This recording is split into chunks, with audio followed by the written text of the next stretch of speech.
So, what's up? Magandang gabi po sa inyo. Finally, nakabalik na ako. Kasi na-disable po kasi yung YouTube channel ko eh. Alam niyo na yung mga baguhan. Masyadong maraming alam. So, ngayon mag-unboxing po tayo ngayon ng action camera. Umorder po kasi ako sa Amazon. So, tingnan natin yung loob niya. Siya yung Akaso V50 Pro. Try natin ha.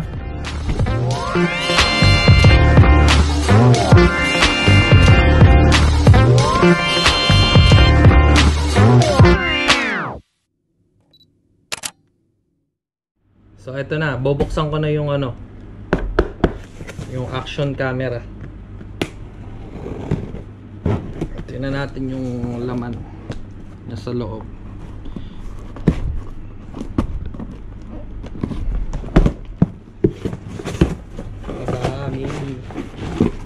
Yes, ito na siya guys. Action camera V50 Pro Akaso.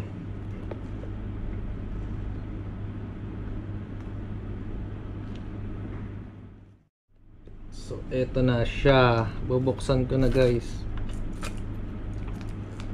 Hanga rin ako sa pagkakabalot nito. Masyadong mahigpit ah.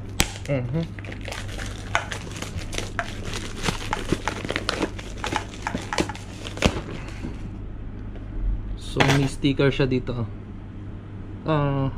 Hindi siya sticker. Tape pala. So kailangan lang natin siyang tanggalin.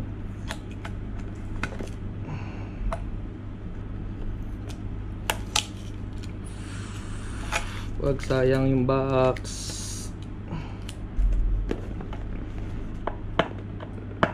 $2,000 years later, 6.5 hours later, a few inches later, day 2, day 3, day 4, a few moments later, 1 eternity later, 3 days later, 12.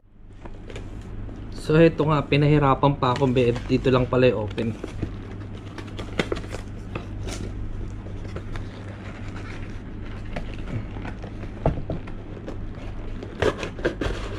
Ayan na siya guys.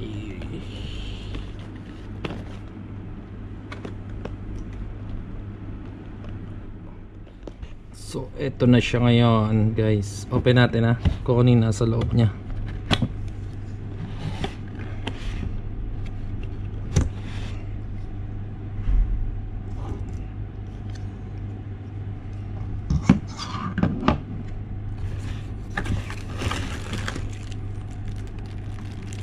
Uy, meron siyang remote control watch.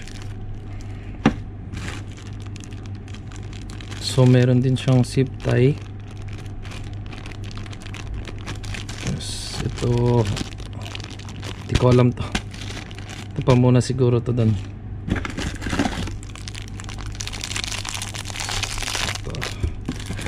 Ang dami niyang laman guys. Ayos pala, sulit na pala yung pinambili ko dito. Ito cover to.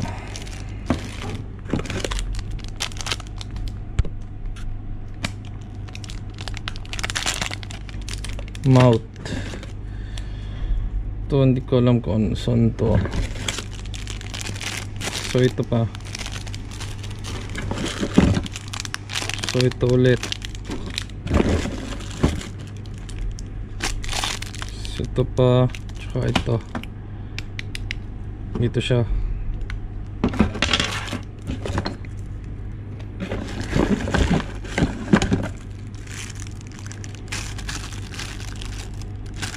Ito charger.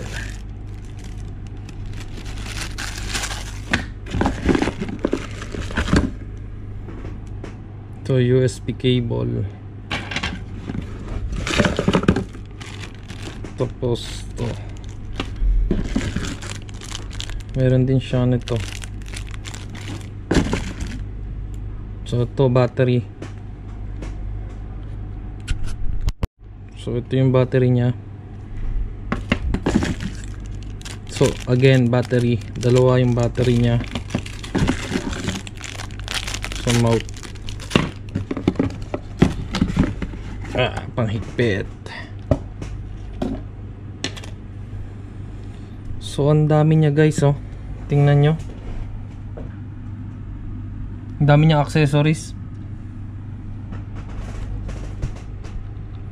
So ito yung Akaso. Try natin i-open.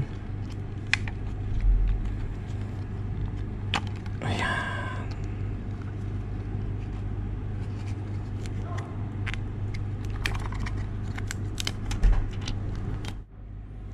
So ito na siya ngayon, oh.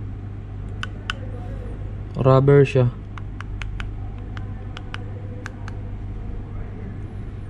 Ito naka-open lang, oh. So hindi katulad sa gamit kong GoPro 7. Wala siya, may takip siya. Para siyang yung ito, yung Hero 4 GoPro.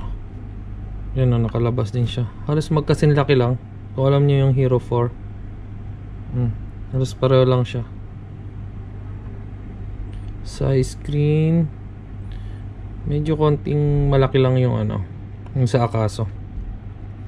So try natin tong i-open, mag-open siya. So tanggalin muna natin tong naka-cover na to. Open natin.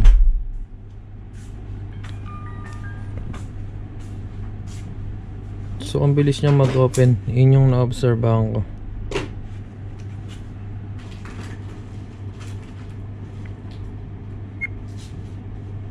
Tsaka smooth lang din siya. Pindutin. Pasensya na kayo, hindi ako makakapag-video kasi wala akong SD card. So sa susunod na video ko, pakikita ko sa inyo yung quality ng camera na to. Susunod, ito na yung gagamitin kong pang video. Yung sa speaker nya.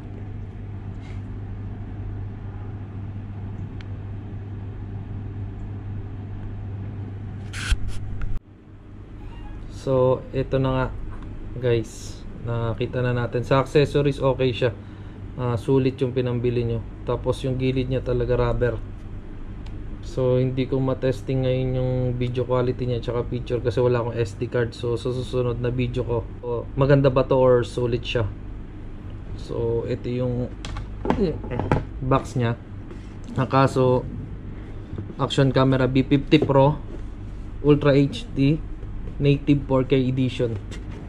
Sa specification niya ilalagay ko na lang dito. I-check nyo na lang siya. Okay. So maraming pong salamat sa inyo. Sana nasiyahan kayo at nakatulong ako sa pag-unbox nito para yung mga beginner dyan na hindi naman ganun kalakihan yung budget, pwede siya kasi hindi naman siya mahal. Na bili ko lang siya is 465 ganun siguro dirham. So kayo na bahala mag-convert. So maraming pong salamat sa inyo. So don't forget to subscribe and like. Maraming salamat. Magandang gabi po.